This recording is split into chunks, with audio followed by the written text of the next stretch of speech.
that's not great for yourself long term if you want to be in a permanent relationship. Well, you also get really good at learning how to get somebody in bed. That's not the goal of a relationship.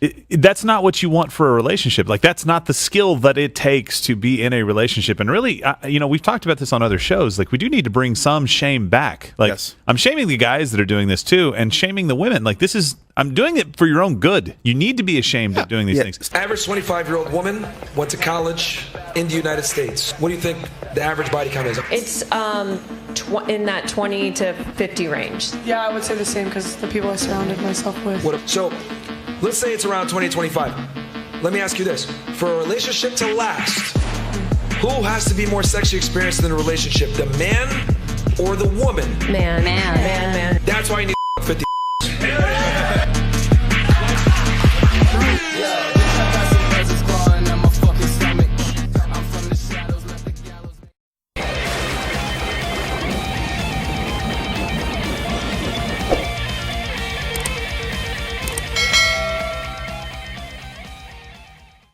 Now, when Gerald comes in and talks about how we should be shaming men that are going out there smashing a bunch of chicks, that's where Myron comes in on this disagreement on how to navigate the sexual marketplace. Let's check out what Fresh and Fit had to say.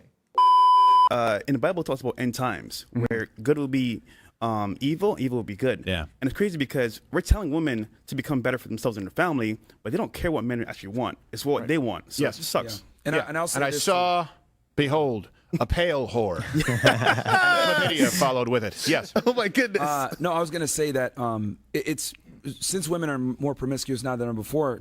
One thing that I say that people have, it's kind of controversial. I say, before you even think about taking women seriously nowadays, you need to have sex with at least 50 girls. And people are like, whoa, what are you talking about?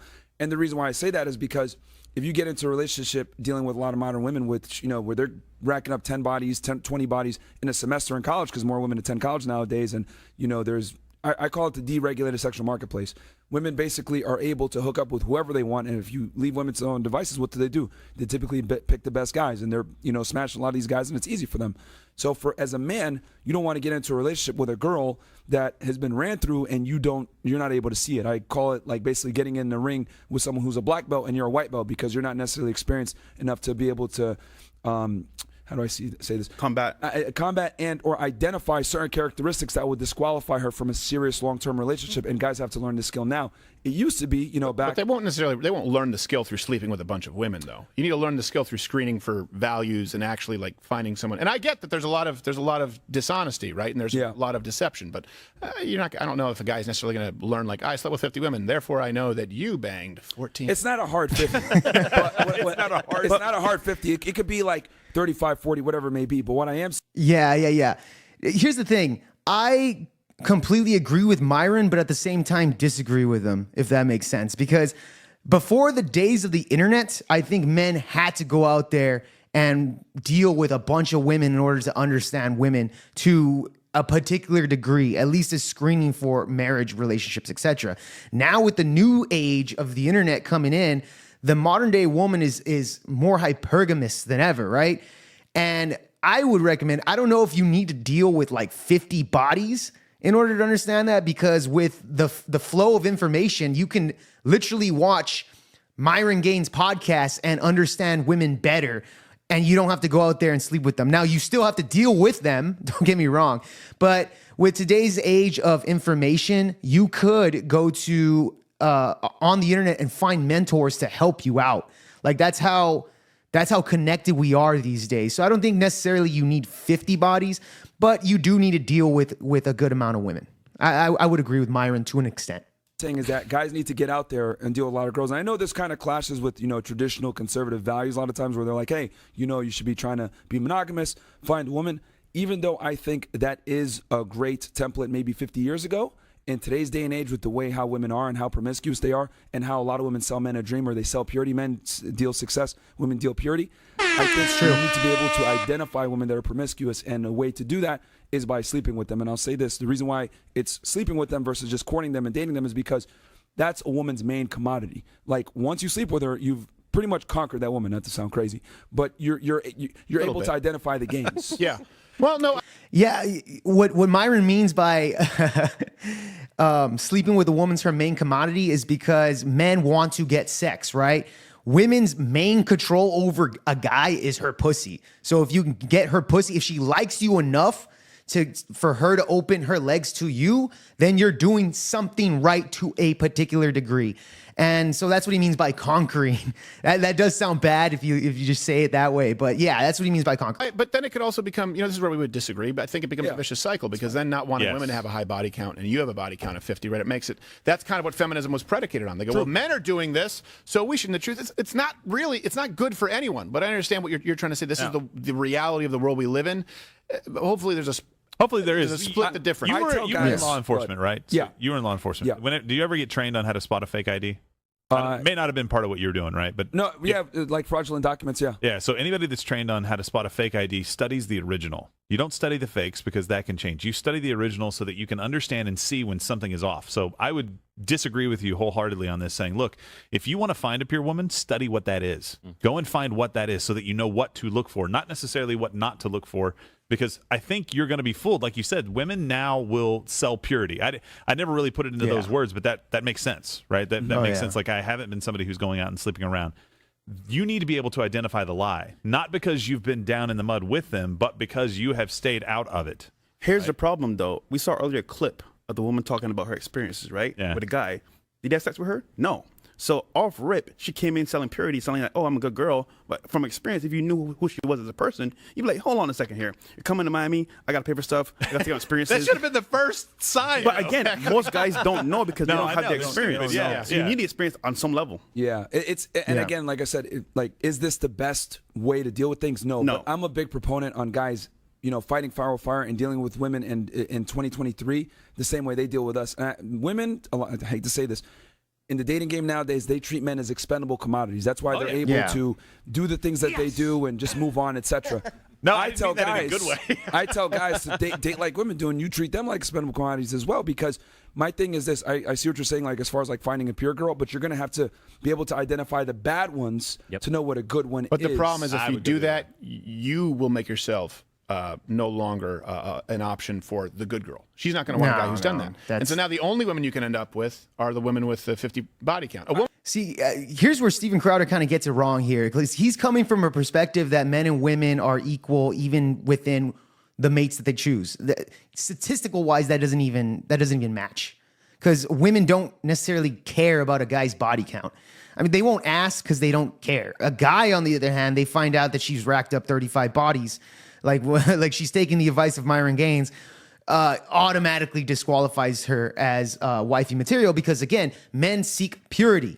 When it comes to Crowder, he's thinking of it that men and women want the same thing, when in actual reality, that's not the case. Someone who actually is pure is not going to want a guy who's been with 50. I respectfully disagree with that, and I'll tell you why. Women tend to find men that can hook up with other women and have sexual experience attractive. Now, is this all women? No. But women definitely don't necessarily disqualify a man for having sexual experiences like a man will disqualify a woman. The more experienced you are, a lot of times it makes you more attractive, because women tend to look for guys that are leaders, etc. And if you're a leader in the bedroom, leader in all the other assets, it's rarely that a woman's going to disqualify you for having a promiscuous past, versus we would definitely disqualify a woman for promiscuous. And so maybe the broader point is, shouldn't we be pushing people, like maybe the biblical prescription was the right way to go, and don't abandon it just because it's hard. It's difficult. I get it. I was single up until, like 5 years ago. We thought he was going to die alone. I know. For sure. They thought I was. We thought he was going to die alone. He was missing a tooth. No, I was. I used to call him Toothy. Yeah. You didn't call me Toothy more than once.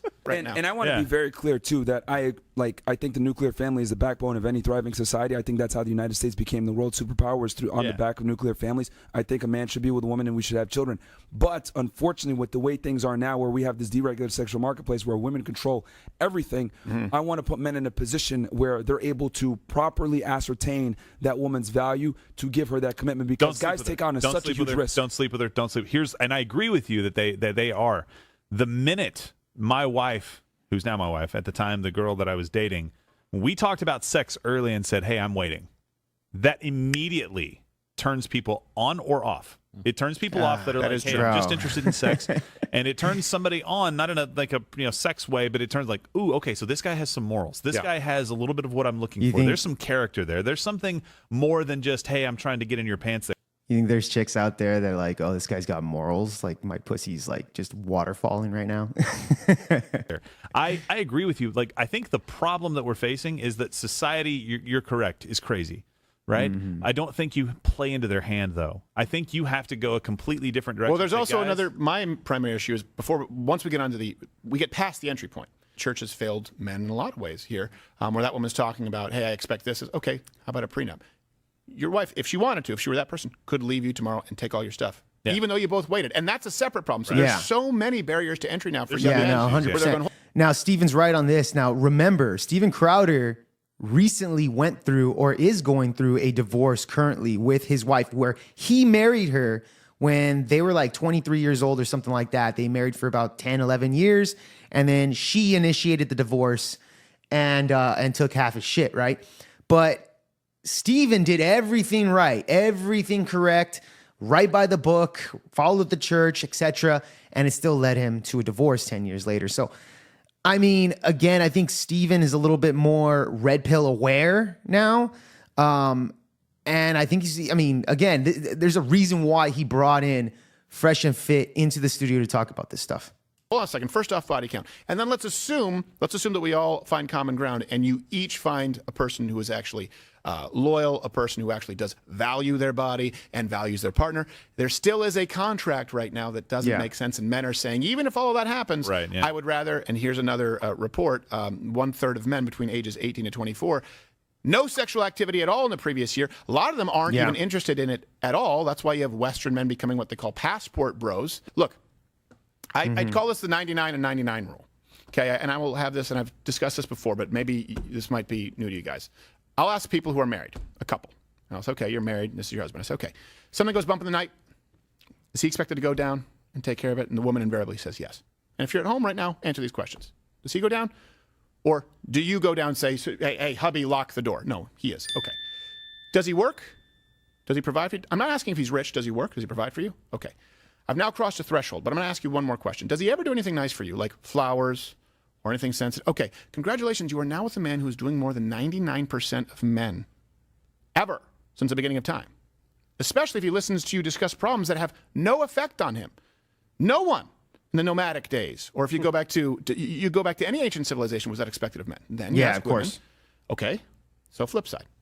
Do you cook every day? No, you're doing less than 99% of women since the beginning of time. Now, you may not want to cook. You may not, but guess what? He still wants that. He still wants a woman to be there to support him. And I understand you can both share responsibilities and you both work.